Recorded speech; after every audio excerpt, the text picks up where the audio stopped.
लेकिन सर मैंने ऐसे बहुत सारे लोगों को देखा है जो त्रिफला खाते हैं और 1 चम्मच त्रिफला खाने के बाद ही उन्हें उल्टियाँ लग जाती हैं और लूज मोशन तक उन्हें हो जाते हैं। ऐसे भी मैंने बहुत सारे लोग देखे उनका हैं। उधर दोष होता है जी। उधर दोष।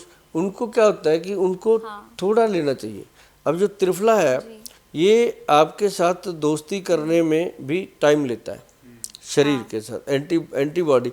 जब आप इसको आधा चम्मच खाओ, आधे से कम खाओ, पानी पी लो, जो रिएक्ट इसने करना है करना, धीरे धीरे धीरे धीरे ये बॉडी में डाइजेस्ट होने लगता है। शराब की तरह जब पहली बार आदमी शराब पीता है तो जब पीने लगता है तो फिर बॉटल गटक जाता है, तो बॉडी उसको ले लेती है। तो ऐसे ही उसके नुकसान होते हैं, ये अमृत है। मतलब अगर त्रिफला जो है वो आपको नुकसान पहुंचा रहा है तो आपको 1 चम्मच लेने की ज़रूरत नहीं है, आप उसे 1 चम्मच से आधा कर दो। और अगर आधा भी आपको नुकसान कर रहा है तो उससे भी कम आप कर दो और फिर धीरे धीरे इसकी क्वांटिटी को आप बढ़ाओ, ये कह रहे हैं। एक चुटकी चुटकी भर खाना शुरू करो तो आपको वो फायदा कर। अगर आप खाना शुरू करोगे ना, जो 10 दिन वो यूज कर लेते हैं उसके बाद जरूरत ही नहीं पड़ती। मतलब पाइल्स अपने आप में ठीक होने वाला रोग है, लोग बस बताते ही नहीं है। अच्छा। बताएं तो तुरंत ठीक होता है। क्या मिर्च खाने से पाइल्स होता है?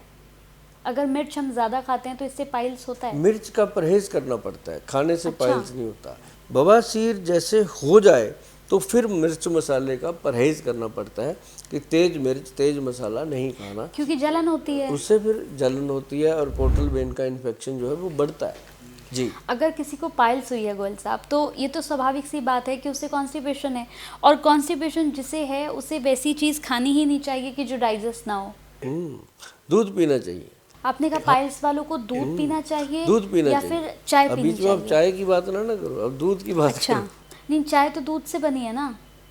हाँ, दूध अमृत है। चाय में कैफीन होता है, कैफीन में जब हम अमृत मिलाएंगे तो नुकसान होता है। पीते हैं सभी, हम भी पीते हैं भाई, क्या करें, दिन में एक बार, बचपन से आदतें पड़ गई हैं तो पीते हैं लोग।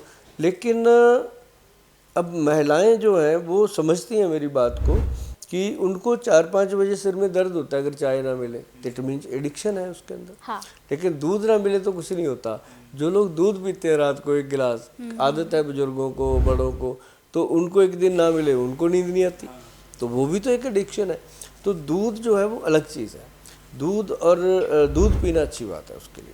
सर, आपके जो एक्सपर्टीज़ हैं वो तो नेचुरोपैथी है, और नेचुरोपैथी या आयुर्वेद दोनों में अगर सोने से 1 से 2 घंटे पहले अगर हम रात में गुनगुने दूध में थोड़ा सा घी मिलाकर, 1 चम्मच घी मिलाकर अगर पी लेते हैं तो क्या पेट साफ हो जाता है? इस बात में कितनी सच्चाई है और ये कितना फायदेमंद है, ये बताइए। 100% सच है। और फ़ायदेमंद तो ये इतनी है कि आप इसके फ़ायदे अगर गिनना शुरू करें तो कई दिन लग जाएंगे, कई एपिसोड नहीं, कई दिन लग जाएंगे, इसके इतने फ़ायदे हैं। क्योंकि ये आपके गट हेल्थ को नॉर्मल सॉफ्ट करता है और इंटेस्टाइन को।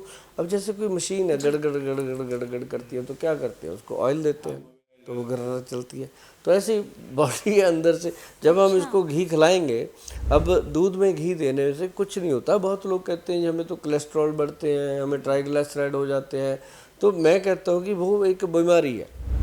अगर आप नकली चीज़ दोगे फिर तो बढ़ेंगे, अगर आप असली गाय का घी घर का बना कर लेते हो तो कुछ नहीं होता। अगर बहुत ज़्यादा लगे तो हनी ले सकते हैं। और बादाम का तेल, क्या कमाल, बादाम तेल जो है वो पेट को साफ करने में और बवासीर के रोगियों के लिए एनर्जेटिक चीज़ है।